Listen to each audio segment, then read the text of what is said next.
on a bilo ya seni na mokambe kolo Corneille Nanga yobelo azanga ite kotalisa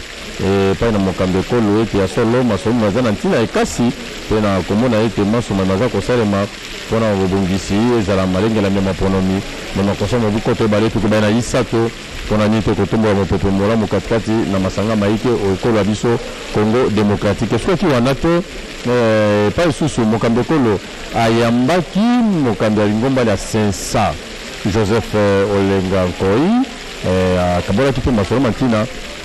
elongo na bango pona kotalisa ete masolo mantina mayambane ko Congo démocratique mazala litomba linene pe litomba likasi pona mbongwana okamambi maike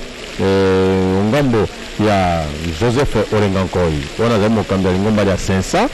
talisi bobombani boiko kate ko la biso atalisa ete ya solo masolo mantina mokambe ko la za kokamba mazali na litomba linene pambati azali bongo mosimbi ndanga pe mpivo ko la biso Congo démocratique le garant de la nation pesa tu matin maike penza ya mokambe kolo na komona ete masolo maye mazana litomba linene kati ya bane kolo Congo démocratique le soit wana te ezala bino ya CNDH obokambeni ba maître mwamba mushkonte mwamus bango pe bayambe maki epai na mokambe kolo Félix Antoine Tshisekedi Tshilombo na komona ete ezala lingomba sensa ezala lingomba CNDH ezali masanga mai maza komema epai ya bango bokimia botomboli mami matali demokrasia okati ekolo mpona bana ekolo Congo démocratique banso mpona kotala lolenge kani ya masolo matina maye mazali komema biso banso na bokeli lolenge yemei mokambe ekolo atalisaki ete kozala mpenza ndanga ya bokeli union sacrée nationale congolaise ya lisanga ya bana ekolo Congo démocratique pour la botomboli misala miike bongo sima ya bango ezalaki pe cardinal wa Karalora Mosengo Pasinya ayambomaki epai na mokambe ekolo bilo ya sime bango pe bayambomaki ezala bilo ya sesak ezali mingi balandelaka biso bapanzi sango kati ya misala na biso tando ekolo Congo démocratique lolenge misala miike ezali kosalema bayi sesak bazalaki pe na lotomo ya koyambema epai na mokambe ekolo Félix Antoine Tshisekedi Tshilombo eskoki wana te ezala bayi politique pamba te kati ya linaka ya nkulu monene ya ekolo ezalaki bayi politique akoyamba bango basani mambi matali ntoki pe zepi okati ekolo ya biso akoyamba bango bakambi baike baza kotala masano mandenge na ndenge okati ekolo bayamba alekaki bayambemaki epai na Félix Antoine Tshisekedi Tshilombo awa au palais de la nation elembo la botali sete ezali esika e masolo mantina mokambe ekolo azali kokabola na bana ekolo Congo démocratique mpo ya lelo ezali bongo lolenge na baki ete bakambi bakala bagénéraux bakambaka mampinga tokokala bango bayambemi soko totali lisusu na nkombo iye ya général Baramoto azali kati ya bango bagénéraux baike nkasi ezali molai mpenza na botangi moko na moko mokambe ekolo Félix Antoine Tshisekedi Tshilombo lelo akoyamba pe ezala bakambi baike baza kokamba misala ya politike bango sika bayeli ngomba linene ya politike AAB bango bana masolo na bango masili na mokambe ekolo sika bazali bongo kobima obosobe bapanzi sango na mikro ya Edi Chala tokozanga te penza kolanda pe na tina koyeba mayimaso basolo ikaso kozila te boyeba bango nazali koloba ete mokomwa lelo mokambe ekolo Félix Antoine Tshisekedi Tshilombo akoyamba epai susu bakambi baike lolenge totalisaki ezala bongo tomoni wana bagénéraux akala bango bana mokambe ekolo Félix Antoine Tshisekedi Tshilombo akoyamba omasolo toloba ezala bayi société civile pe lisusu masanga ya bamama bakoyambama epai na mokambe ekolo elembo na botalisi ete moto moko te atikali osima na kati ya masolo maye mokambe ekolo Félix Antoine Tshisekedi Tshilombo azali koyamba yango nde azali kokabola masolo na bato banso mpona kotalisa ete ya solo ezala bakambi ezala banani bango banso baza na litomba linene ya koyokamela masolo ebitiala nazali epai yayo.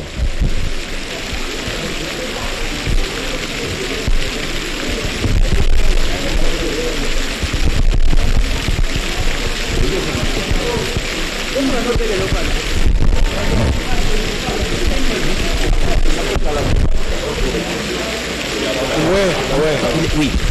Monsieur, vous êtes en direct sur la télévision nationale. Vous venez d'être reçu par le président de la République. Est-ce que l'on peut savoir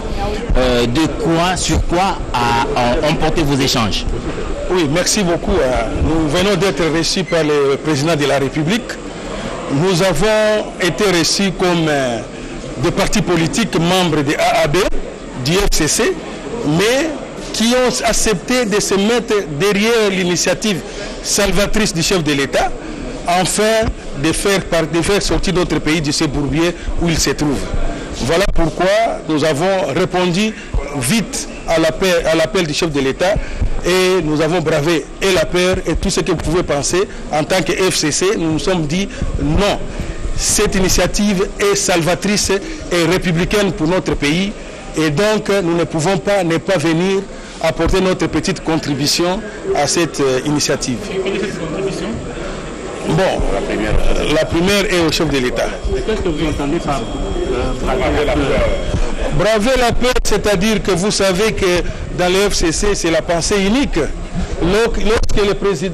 président honoraire Joseph Kabila parle, et donc c'est Amen, mais nous avons dit non. Ce système de pensée unique doit prendre fin. Nous ne pouvons pas faire toute une organisation pour la survie d'une seule personne. Nous avons fait l'organisation, c'est pour l'intérêt des peuples congolais. Est-ce que vous considérez comme des dissidents de la nation? Qu'en pensez-vous? Que dites-vous? Non, nous appelons tout simplement tous les autres membres du FCC à venir nous rejoindre. Demain ou après-demain, ils seront responsables devant l'histoire. Et je me demande quelle histoire ils vont laisser à leurs petits-fils.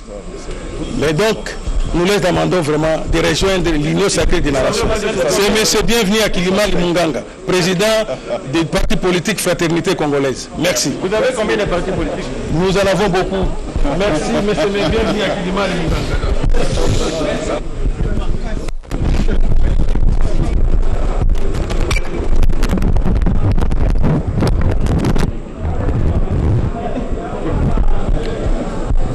Kweli wandugu wapenzi,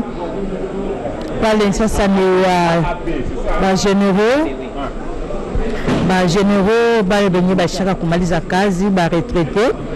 ndio banaingia sasa katika chumba hiyo ya mazungumzo pamoja na rais wa jamhuri. Kweli wote wale wataweza kabisa kumpatia rais wa jamhuri maonyo yao, sababu ni nia ya rais kuweza kupata onyo ya kila mmoja juu ya kuangalia namna gani ya kuweza kuendesha nchi mbele, kuopoa nchi katika matatizo mbalimbali, kuangalia gisi gani ya kuweza kuunda muungano mmoja wa pamoja yenye kila raia mkongomani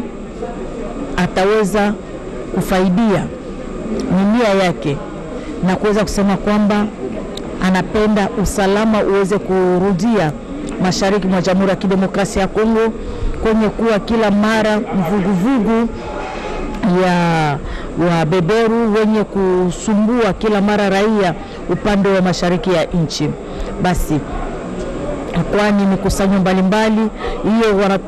wenye wanatoka kuzungumza na rais ni mkutano ya kisiasa AAB, ndio waliweza kuwa na mazungumzo pamoja na rais, wakiweza nao vile vile kumpatia rais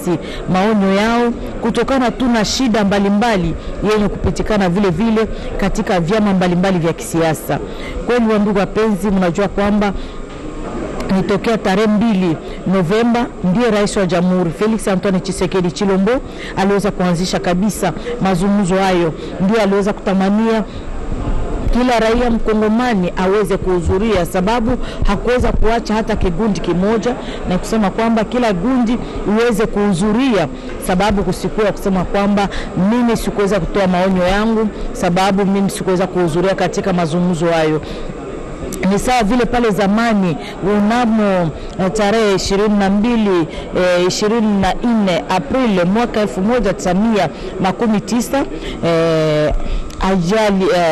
hayati Marshal Mobutu aliweza kufanya hotuba wake kutokana tu na kuweza kuangalia namna gani tunaweza kuongoza nchi. Nikiisha naye aliweza kufanya tu mazungumzo ya namna hiyo, kisha mazungumzo ndio aliweza kufanya hotuba huo kwa kuweza kuangalia gisi gani ya kuweza kuongoza nchi, kuendesha nchi mbele, kusiwe tena mzongano kati ya wafanya siasa ama raia wa nchi. Basi ndiye sawa hii leo Rais wa Jamhuri Felix Antoine Tshisekedi Tshilombo aliweza kuongoza mazungumzo ya namna hiyo juu ya kuweza kupata maonyo ya kila mmoja. Kweli tarehe 22 tarehe 24 ni tarehe moja ya historia ya Jamhuri ya Kidemokrasia ya Kongo. Mtakumbuka tarehe 24 Novemba mwaka 1965 ni tarehe yenye marehemu Marshal Mobutu aliweza kuchukua madaraka ya uongozi wa Jamhuri ya Kidemokrasia ya Kongo. Basi yapita sasa, leo tunaweza kuwa yapita miaka 55 tarehe hiyo inarudilia tena, yani tarehe 24 Novemba mwaka 2020. Basi ni tarehe moja yenye kuwa na historia kubwa ya Jamhuri ya Kidemokrasia ya Kongo. Kweli ni siku yenye leo tangu aliweza kuanzisha mazungumzo hayo, leo anaikomesha na tarehe ile 24 Novemba ndio anakomesha mazungumzo ya siku ya leo. Basi tunaona hapo ni wa general retraité wenye wamekusha kumaliza kazi yao, wako katika mapumziko kabisa, ndio wanapokelewa na rais kwa kuweza kuzungumzia na rais, kuweza kumpa maonyo yao, sababu nao vile vile waliweza kuwa katika jeshi pale zamani. Kweli wanajua jinsi gani ya uongozi wa nchi. Basi nao wataweza kumpatia vile vile maonyo yao kutokana tu na jinsi gani ya kuweza kumaliza shida mbalimbali yenye kupitikana ndani ya nchi. Kweli wandugu wapenzi, kwa kwamba kweli ni siku kubwa yenye itaweza kubaki katika historia ya Jamhuri ya Kidemokrasia ya Kongo. Hata watoto shuleni watakuwa wanawauliza siku ya leo. Na katika wa general hawa kuna wa general wengi wa zamani wenye mnajua, sawa vile Baramoto, sawa vile Mavua Mujima, Lisala Monzia Ndongo, Ekuchu Wanzanga Michel, Mayala Kiama Kabanda, Malu wa general wengi sawa vile Bokwangele, mnawajua wote kabisa, Kibonge, Mulomba, Chikuti, Bomwende, Ondekane, Mupatai, Mulumbi, Mulamba, General Mulamba mnamjua, Ngobo, Mbondu, Lukongo, Ingende, Ekunda Mondo, Mulimbi, Jose, Ipoma. Kweli wa general wa jemadari hawa wote unawajua, waliweza kutumikia nchi, waliweza kutumikia nchi chini ya bendera, walikuwa wakiheshimu kabisa. Basi hawa wanakuwa leo wa retraite. Rais kwa kuona kwamba kutokana na busara yao, ujuzi wao, ndio rais anatamania vile vile kupata maonyo yao, mafikara yao ni nini, nia yao ni nini, waweze vile vile kumpatia rais maonyo yao, sababu ni shida yake kubwa kupata maonyo ya kila moja juu aweze kuangalia namna gani kuweza kuopoa nchi kutokana na mivuguvugu mbalimbali, mizozo mbalimbali mashariki mwa nchi, silaha inapiga huku na huku. Basi ile yote ni kwa kutamania tu kumaliza hiyo mizozo yote. Ndio rais wa Jamhuri Felix Antoine Tshisekedi Tshilombo aliweza kuongoza mazungumzo ya namna hiyo. Edichala. Merci Astrid de Congo pour ces informations en Swahili sur ces consultations qui se clôturent ce soir. Le président de la République est en ce moment en train d'échanger avec les anciens généraux, disons-nous les généraux à la retraite. Ils sont nombreux, certains ont vraiment ils sont venus écouter le président de la République parce qu'ils ont servi sur le parcours, ils ont passé toute leur vie à servir la République de manière désintéressée. Ils étaient prêts à jusqu'au sacrifice suprême pour que la République soit ce qu'elle est aujourd'hui. Ces officiers généraux des forces armées de la République démocratique du Congo sont venus rencontrer le président de la République dans ce cadre de consultation nationale que le président de la République a entamé le 2 novembre dernier. Ce sont des hommes d'armes qui ont une expérience sérieuse, une expérience évidente en matière de sécurité et de défense de la patrie. On a donc besoin de leur expérience en ce moment où la République démocratique du Congo, surtout dans sa partie est, est en proie à des conflits armés qui mettent en présence plusieurs groupes armés nationaux et étrangers qui sèment mort et désolation. De ce côté-là, le président de la République s'est engagé à donner tout ce qu'il peut pour que ce pays retrouve sa tranquillité, surtout dans cette partie-là du pays. Consulte donc chaque citoyen de cette nation qui puisse donner une intelligence quelconque, qui puisse partager une expérience afin que des solutions appropriées et durables soient trouvées. C'est dans ce cadre que ces généraux à la retraite, Baramoto, vous l'avez certainement reconnu, Mavo Moudima, Nisala Mondia, Dongo, Kisentia, Nkiabu, Aguru, Ponde, Kutu Wazanga Michel, Mayala Kiama, Kabanda, Malumalu, Ipoma, Mulibu, José, Kuba Mondo, Bongo Angele, Bolingo, Isia, Kibonge Mulomba, Chukudi, Bomwende, Ondikane, Mwepatai, Mulindi, Mulamba, Gobo, Bondu, Lukongo, Ngende sont là les généraux à la retraite qui peuvent encore apporter leur expérience, leur maîtrise des questions militaires au profit de la solution qui était très attendue dans les parties de la République où il se pose encore d'énormes problèmes de maîtrise de la sécurité. Je crois qu'ils seront d'un important apport à ces solutions que le président de la République est en train de rechercher partout où il le peut. Ils vont certainement déposer leurs mémos et au sein de ces mémos, il y aura certainement de pistes et solutions, mais il n'est pas interdit qu'eux aussi donnent leurs avis sur la situation politique, la crise qui mine justement la coalition FCC-Cash et gêne sensiblement l'action gouvernementale en ce mandat du président de la République, Félix Antoine Tshisekedi Tshilombo. Donc vous avez compris que c'est des personnalités importantes qui sont en train d'être consultées ici, mais bien avant eux, il y a eu le regroupement AAB à travers ce parti politique qui ont décidé de venir, eux, apporter leur pierre à l'édifice d'une nation prospère que le président de la République a voulu construire dans la perspective d'une nouvelle entente qu'il a appelée Union sacrée de la nation, une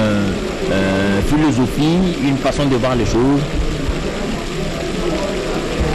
qu'il veut donc inculquer à chaque citoyen pour que nous puissions ensemble nous serrer les ceintures et affronter dans la communion d'esprit, dans la même volonté, les défis qui se posent à la République démocratique du Congo. Je crois que sur ce point de vue, tout le monde se met d'accord et la population dans son ensemble dit attendre du président de la République les décisions salvatrices et adhère déjà anticipativement à ces décisions parce que le président ne pourra prendre que les décisions qui sont profitables à la République démocratique du Congo. À Chikapa par exemple, la fondation Mouchongo dit être totalement en accord avec les décisions que prendra le président de la République pour le bien de ce pays qui a tant souffert des considérations individualistes. Et donc, nous pensons que beaucoup d'autres Congolais à travers la République démocratique du Congo se liguent comme un seul homme derrière le chef de l'État pour trouver des solutions à ces différentes questions qui se posent à la République. Monsieur Guillaume, président de la République n'a pas été rencontrer les populations à la base. Il a préféré rencontrer, pour besoin de célérité j'imagine, les grands responsables, les grandes personnalités les plus représentatives pour donner des avis sur les décisions qu'il va prendre. Est-ce que vous pensez, de votre point de vue, que cette façon de faire est efficace et à travers les différentes personnalités que le président a rencontrées, il a plus ou moins une vision générale sur ce que pense la base? Oui, Odichala, c'est... Je vais vous dire oui et non, parce qu'il a rencontré aussi ceux de la base, à partir d'ici, parce que les gens sont venus de 4 coins de la République démocratique du Congo. Vous avez vu, même hier encore, il recevait les représentants des assemblées provinciales de 26 provinces. Il a reçu tous les gouverneurs. Il a reçu même les mamans maraîchères qui mieux que toutes ces mamans-là peuvent donner les désiderata, de population. Qui plus que les mamans vendeuses de voitures qui seront reçues encore aujourd'hui ne pourraient relayer leurs désiderata. Parce que le peuple congolais dans son ensemble a souffre encore. Et la RDC sortira encore vainqueur de ces consultations, car le président Félix Tshisekedi a mis le peuple au centre de son mandat. Il y a eu une adhésion totale du peuple à cet appel du président de la République. Une fois encore, le peuple a soif du changement. Le peuple veut un état de droit, sans impunité, sans négocier sa souveraineté. Le peuple veut aller de l'avant avec celui-là, celui qui incarne le nouvel ordre politique de la République démocratique du Congo. Aujourd'hui, le peuple avait déjà jeté son dévolu depuis le 30 décembre 2018 à Félix Antoine Tshisekedi Tshilombo. Et de par ces faits-là, M. Félix Tshisekedi est devenu président. Et le président, dans notre constitution, c'est la seule institution personnalisée. C'est la personne qui est institution. Et à plus forte raison, s'il est mis en difficulté, s'il est empêché par un quelconque groupe pour avancer, il s'est remis au peuple, le peuple qui lui a donné le mandat pour avancer, pour le changement, pour la transformation positive de notre société. C'est ce qu'il a fait, c'est ce qu'il fait, n'est-ce pas? ndeko Guillaume ezali mpenza masolo matina mokambo ekolo akanisaki kokabola na bana banso bakola Congo démocratique soki totali malamu ezala bakambi misalami ya ndenge na ndenge bakambi misalami ya leta baye bazali lelo kati ya mosala baye neti mokombo lelo tokomona bagénéraux baye basisa mosala na bango na lokumu nyonso mpe bazwa passion ya mosala, bazwa passion ya bango pamba ke mibu ya mbotama misengelaki mikoka mpe kasi baza na boyebi bokasi yokati ya mosala boye bango basala na ntina litomba ekola biso Congo démocratique na bango ekolo Félix Antoine Tshisekedi Tshilombo ataki mpamba te abanzi kobayamba koyokamela bango na lolenge elongo bani mpe na bolembu bonso mpona koyeba bosenga bwa bango nkasa ya bosenga ezangi te baye bakopesa epai na mokambi ekolo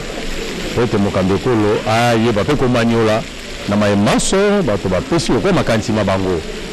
na mbisi ete bango bayambama epai na Félix Antoine Tshisekedi Tshilombo ezalaki nano bayeli ngomba la politike lisanga linene AAB bango mpe bayambamaki mokombo lelo basili kosisa masolo na bango mpe bakei kasi sika mokambi ekolo Félix Antoine Tshisekedi Tshilombo azali kokoba bosenga boye bozali ete bokelami bwa union sacrée nationale congolaise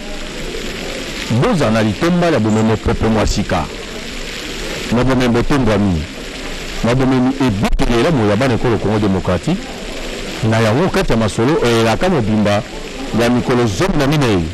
me mokambi ekolo akaboli masolo na bakamba ndenge na ndenge okati ya mposo isato mikolo zomi na minei pamba te lelo eza mokolo mwa zomi na mitano okati ya masolo me akambi ayambi ezala bamama babiso baye basaka misala me abotekisi misala ya mombongo batekisaka ezala ndunda batekisaka ezala biloko bike mokambi ekolo abayambaki mpo akoyoka mpe bosenga bwa bango mpo na mosala moye bazali kosala eza mosala mo mokokutola ezala nzala kati ekolo mokokutola boboya kati na bato mosala monini eza mosala mwa bilanga lolenge ya bopesi maboko mpo na botombo ya misala na milono kati ekola Congo démocratique nzela bomemi mbongo wana nzela bomemi botombwani litomba linene lizalaki na koyokamela ezala bakambi misala ya masano lokola lobi oleki abayambaki basololaki kati ya mayema atali masano maito kati ekolo ko Congo démocratique ezali kola masano ndembo makolo ezali yawo bibotu bizali yawo libanda lizali yawo ndembo ya kitungu ezali yawo ya maboko ezali yawo masano mandenge na ndenge mayema azali okati ekola biso Congo démocratique mazali na litomba ete manso makende boso pamba te masano maike masanaka na bilenge baye bazali ndele bilenge basengeli kobatelama ekambelela mo ya bilenge lolenge kani ya botalisi bango nzila nde mokambi ekolo ayambaki bakambi baza kokamba masano okati ekola biso Congo démocratique ezala bakambi ya mangomba mapolitike maike bayambemaki epai na mokambi ekolo tomonaki ayambaki molakisi professeur Bahati Lukobo ayambemaki epai na mokambi ekolo bosenga boye boyokamelaki Félix Antoine Tshisekedi Tshilombo ayambaki yango ayambaki masolo Moïse Katumbi Chapwe ayambaki bakamba ike Jean-Pierre Bemba Gombo ayambemaki epai na mokambi ekolo totalisi te bakambi bana bazali mpe na bosenga ya bopesi maboko iyo osima mokambi ekolo mpo na bomemi botombwani okati ekola biso Congo démocratique ekolo eza na bosenga ya mokili lokola engunduka onzila mpo na kotombwa mambima ndenge na ndenge maso maza kotalisa misala mie mizali okati ya linaka ya mokambi ekolo Félix Antoine Tshisekedi Tshilombo okati ya mibu mie mokambi ekolo akambi misala miike monini mbuma yango ezali komonisama ndakisa so tozoni mwa nsima moker totala mami atali kelasi ya ofele mpo na bayekolo bakelasi ya yambo ya ntei otando mobimba ekolo Congo démocratique ezali kotambola so totali mami atali botongi mpe bobongisi ezala mapitalo ezala bikelo monisami mbuma yango misalemi manzila moko bya ndenge na ndenge ezala bayekolo bakelasi ya université ya Kinshasa sika bakolala na kati ya oma kitoko bakozwa mateya na auditoire kitoko nasomana mazako kati ya mbongo wana misala ya mokambi ekolo Félix Antoine Tshisekedi Tshilombo asili kosala kasi okati ya makanisi maye ezali ya bosali lisusu koleka kotombola lisusu misala na yango akei ya victor bosenga mpe bozali nayokamela bakambi baike nayokamela bana ekolo bayengai naza kokamba moko na moko likanisi ya ye liyokamela ezala baye bazali na se bayambemaki epai na mokambi ekolo bosenga bwa bango boyokamaki Félix Antoine Tshisekedi Tshilombo ona azali sika kokabola masolo mantina na bagénéraux bakala azali koyokamela na bolembu bonso mpe na bokebi maye baso bato bazali kotalisa bato bazali koloba epai na ye bosenga bwa bato bosenga bwa babotama lolenge kani maso makoki kotambola azali koyokamela yango lokola mpe mokambi na nsima boyokameli yango banzi ete maloba ma mokambi ekolo mazalaka se iyo lolinga alobaki omi atuku mbele na misato sanza zomi ete akozala na eleko ya masolo na bakambi na babotama mpe osima ya eleko ya masolo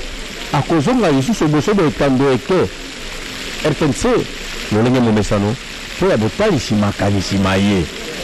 kasi suka ya masolo yango mazali lelo nalobi te lelo mokonzi akozonga te kasi masolo makosuka lelo pamba te natangi mai makomami na etando eke clôture de consultation présidentielle okoba ete eza kosuka lelo masolo mai mokambi ekolo alengelaki baye banso bazwi nkasa ya masolo bayini balengelamaki bayaki